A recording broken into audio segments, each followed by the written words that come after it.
What if one of the darkest versions of Mark Grayson never arrived on Earth as its enemy, but instead became its greatest superhero? Imagine Emperor Mark, the version of Invincible who fully embraced the Viltramite way, suddenly appearing in the world of the boys. To Vought International, he wouldn't look like an alien conqueror. He'd look like the opportunity of a lifetime. A hero stronger than Homelander, younger than Soldier Boy, more charismatic than anyone they'd ever marketed, and powerful enough to become the face of an entire generation. Within days, Vought would offer him a place in the Seven, convinced they'd finally created the perfect superhero. But unlike Homelander, Emperor Mark doesn't care about applause. He doesn't crave love, admiration, or validation. He's already convinced that humanity needs someone stronger to lead it. And if Earth willingly hands him that power, then all the better. So today we're asking one question. What if Emperor Mark joined the Seven? Before we jump into the story, it's important to understand exactly who Emperor Mark is. This isn't the Mark Grayson most fans know from Invincible. This is a version of Mark who never rejected his Viltrumite heritage and instead accepted everything his father tried to teach him. He still possesses the same compassion and memories that came from growing up on Earth, but those experiences no longer make him protective of humanity. Instead, they've given him an incredible understanding of how humans think, what motivates them, and how easily they can be manipulated. Unlike Thragg, who views humans as little more than another species to conquer, Emperor Mark understands them on a deeply personal level because he once considered himself one of them. That's what makes him so dangerous. He isn't simply stronger than everyone else. He knows exactly how to make people trust him. The moment Mark arrives on Earth, Vought immediately recognizes his potential. They don't know he's a Viltrumite, and they certainly don't understand what someone like him is capable of. All they know is that every test they perform produces impossible results. He flies faster than any Soupy they've ever recorded, shrugs off weapons that should level entire city blocks, and demonstrates strength that makes Homelander look almost ordinary. Ashley Barrett doesn't hesitate. Within days, she's offering Mark a place in the Seven, complete creative control over his public image, and a contract worth more money than almost anyone on Earth could imagine. Mark accepts almost immediately, not because he cares about the fame or the wealth, but because Vought gives him something far more valuable. It gives him direct access to the most powerful organization on the planet. Unlike Thragg, who would probably view celebrity culture as an unnecessary distraction, Emperor Mark immediately recognizes how useful it can be. He understands that conquering humanity through fear creates resistance, but conquering humanity through admiration creates loyalty. Every interview, every charity event, and every carefully staged rescue allows him to become something even more powerful than a king. He becomes a symbol. Vought floods television with advertisements featuring their newest hero. Social media explodes with clips of Mark effortlessly stopping disasters. Action figures sell out within hours. His face appears on cereal boxes, billboards, and movie posters across the country. Within months, Emperor Mark has become the single most popular superhero on Earth. And unlike Homelander, every smile he gives the cameras feels completely natural because he knows exactly what people want to see. At first, Homelander doesn't mind. In fact, he welcomes Mark onto the team. As far as he's concerned, adding another incredibly powerful Soupy only makes the Seven look even stronger. During Mark's introduction, Homelander happily shakes his hand in front of the cameras and publicly calls him the future of Vought. Secretly, however, small cracks begin forming almost immediately. Every press conference seems to revolve around Mark instead of him. Every popularity poll places Mark above him. Even the Vought executives begin quietly suggesting that perhaps their newest hero should start taking a larger leadership role. Homelander has spent his entire life believing he was the center of the universe. Now, for the first time, someone else is naturally taking that position without even asking for it. The rest of the Seven all react in their own ways. The Deep immediately starts trying to impress Mark the same way he once tried to impress Homelander, volunteering for missions and constantly attempting to prove his loyalty. Mark barely acknowledges him. A train quickly realizes that competing with someone this powerful would be pointless, so he wisely keeps his distance. Black Noir earns more respect from Mark than anyone else because he remains professional, disciplined, and focused entirely on completing missions instead of chasing publicity. Sister Sage, however, becomes fascinated by Mark almost immediately. As the smartest person in the world, she notices something nobody else seems to recognize. Mark never wastes a single word. Every conversation serves a purpose. Every answer during interviews is perfectly measured. Every decision he makes seems to place him one step closer to becoming Earth's most trusted hero. She begins to suspect that everything about him has been carefully planned. Starlight reaches a similar conclusion, although for completely different reasons. At first glance, Mark appears almost perfect. He rescues civilians without hesitation, prevents terrorist attacks before they happen, and constantly risks his life to protect innocent people. The problem is that none of it feels genuine. He never celebrates after saving someone. He never comforts victims or mourns the lives he couldn't save. Every rescue feels cold, efficient, and strangely emotionless, almost like a soldier completing another mission rather than a hero trying to help people. Annie can't explain why, but something about him feels wrong. Homelander enjoys the attention that comes with being a hero. Mark doesn't seem to enjoy any of it.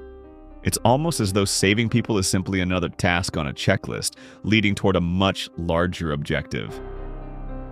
While the rest of the world celebrates its newest superhero, Mark quietly begins studying Earth. Every mission gives him access to military technology. Every meeting with politicians teaches him how the world's governments operate. Every conversation with Vought executives reveals another weakness he could exploit in the future. Unlike Omni Man, who eventually allowed himself to become emotionally attached to humanity after living among them for years, Emperor Mark never makes that mistake. He enjoys Earth's comforts, but he never forgets who he is. Humanity isn't his family. It's simply a civilization waiting for someone strong enough to lead it. As the months pass, Homelander's mental state begins to deteriorate. At first, it's only frustration whenever another magazine places Mark on its front cover. Then it becomes jealousy as children begin asking for Mark's autograph instead of his own. Eventually, it turns into genuine paranoia. Everywhere Homelander looks, Mark seems to be replacing him. Vought starts giving Mark more important missions because audiences trust him more. Politicians begin requesting Mark's presence during international meetings instead of Homelander's. Even members of the Seven gradually begin looking toward Mark whenever difficult decisions need to be made. The worst part is that Mark never openly challenges Homelander's authority. He simply allows everyone else to choose him naturally, making Homelander feel powerless to stop it. Eventually, Homelander reaches his breaking point. After another meeting where Vought executives openly praise Mark's leadership, Homelander corners him inside Vought Tower long after everyone else has gone home.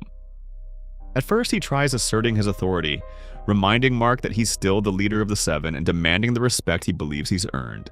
Mark simply listens in silence before calmly replying that true leaders never need to remind people they're in charge because everyone already knows. Those words completely shatter Homelander's remaining self-control. Without another warning, he attacks. The battle that follows becomes the greatest fight Earth has ever witnessed. Homelander throws everything he has at Mark. Heat vision tears through entire floors of Vought Tower while shockwaves from their punches shatter windows across the city. At first, it almost appears as though Homelander has the advantage simply because he's attacking with everything he possesses. Then people begin noticing something terrifying. Mark hasn't fought back yet. He's calmly absorbing every punch, every blast of heat vision, and every desperate attack without showing the slightest sign of discomfort. Eventually, after allowing Homelander to exhaust himself completely, Mark finally decides the fight has gone on long enough. One punch sends Homelander flying through multiple skyscrapers before crashing into the streets below. Millions watch the entire battle unfold live as helicopters circle overhead. The man everyone believed was invincible has been completely defeated in a matter of minutes. Mark lands beside Homelander as cameras continue broadcasting to the entire world.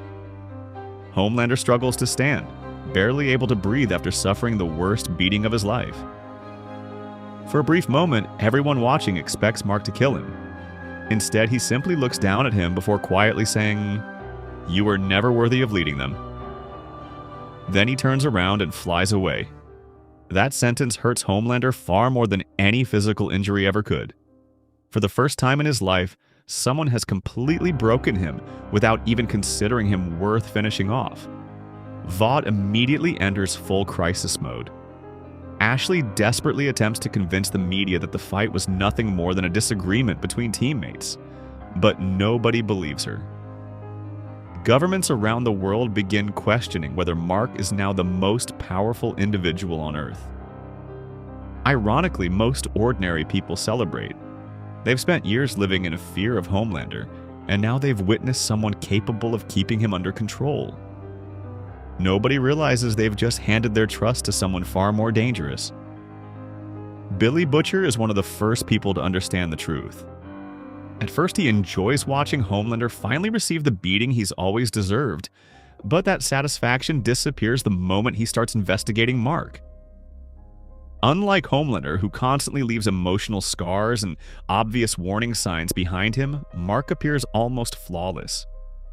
There are no reckless outbursts, no unnecessary killings, no obvious weaknesses to exploit. Everything he does is controlled, calculated, and deliberate. That terrifies Butcher because he knows monsters who lose control eventually make mistakes. Monsters who never lose control are almost impossible to stop. As time passes, Mark slowly begins reshaping the world without ever officially declaring himself its ruler. International conflicts begin disappearing because no government wants to risk his intervention. Crime falls dramatically after several notorious criminal organizations simply vanish overnight. Corrupt politicians either resign or mysteriously disappear from public life altogether. To ordinary people, life genuinely becomes better than it has ever been. Streets become safer, wars become increasingly rare, and global cooperation reaches levels humanity had never thought possible. Mark never forces anyone to follow him.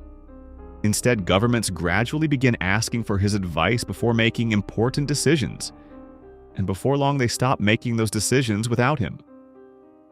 This creates an impossible situation for Earth's heroes. Starlight knows something is wrong because she understands nobody should possess this much influence over humanity's future. Huey begins questioning whether opposing Mark is actually the right thing to do when millions of innocent people are benefiting from his actions. Mother's Milk argues that freedom means nothing if people willingly surrender it to one individual. Frenchie believes Mark has created peace through fear rather than trust, while Kimiko never stops viewing him as the predator she recognized from the very beginning. None of them, however, can deny the results. Humanity has never been safer. Eventually, Sister Sage pieces everything together. She realizes Mark never intended to become Earth's greatest superhero. He intended to become the one person humanity could no longer imagine living without. Every disaster he prevented, every criminal empire he dismantled, and every political conflict he resolved slowly convinced the world that only he could keep civilization functioning. He didn't conquer humanity through violence. He convinced humanity to surrender willingly because life under his guidance genuinely appeared better than life without it. By the time Butcher manages to convince Homelander that Mark has to be stopped, the situation has already become hopeless. The two men who spent years trying to destroy each other are forced into the most uncomfortable alliance imaginable. Alongside Starlight, Queen Maeve, Soldier Boy, and the rest of the boys, they launch one final assault against Emperor Mark, believing that if everyone attacks together, they might finally overwhelm him. Instead, they discover just how enormous the gap between Mark and Earth's greatest heroes truly is. Soldier Boy is beaten within moments. Maeve fights with everything she has but never manages to land a meaningful blow. Homelander performs far better than before, driven entirely by desperation rather than pride. But the outcome never changes. Mark defeats every one of them without ever losing his composure. With nobody left capable of challenging him, Emperor Mark finally addresses the entire planet. He doesn't announce himself as humanity's conqueror. He announces himself as its protector. He points out that every improvement humanity has experienced over the past several years happened because people trusted his judgment instead of their own governments. Wars ended, crime collapsed, corruption disappeared. Every success proves his point that humanity functions better under stronger leadership. Then he reveals the final truth. Earth no longer belongs to any single nation. It belongs to him. Years later, the Viltrum Empire finally arrives expecting to find another primitive world waiting to be conquered. Instead, they discover something they never anticipated. Earth has already become the most powerful civilization in the region, united beneath one ruler who has absolutely no intention of surrendering his throne. Emperor Mark doesn't plan to hand the planet over to Thragg or anyone else. He spent years transforming Earth into the foundation of his own empire, and if the Viltrumites want it, they'll have to take it from him. For the first time in centuries, the Viltrum Empire faces a challenge from one of its own. And that's what makes Emperor Mark even more dangerous than someone like Thragg. Thragg rules through absolute domination. Everyone knows they've been conquered. Emperor Mark is different because he understands people. He knows they'll happily sacrifice freedom if someone can offer them safety, prosperity, and stability in return. He never needed to invade Earth because humanity willingly placed him at the center of its future. By the time anyone realized what had happened, there was nobody left powerful enough to stop him. Vought believed they were creating the greatest superhero who had ever lived. In reality, they had handed the entire planet to a man who never wanted to save humanity in the first place. He simply wanted humanity to choose him as its emperor, and by the time they understood the difference, it was already far too late.